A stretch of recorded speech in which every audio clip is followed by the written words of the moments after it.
Herkese merhaba arkadaşlar, kanalıma hoş geldiniz. Yepyeni bir video ile karşınızdayım.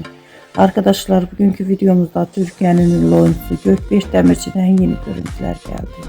Gökberk Demirci arkadaşlarıyla birlikte eğlenceli mekandan muhteşem görüntülerini sosyal medya hesabından paylaştı.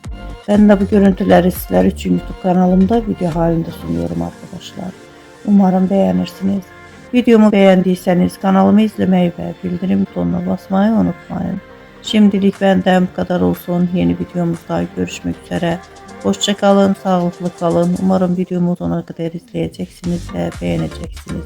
İyi seyirler.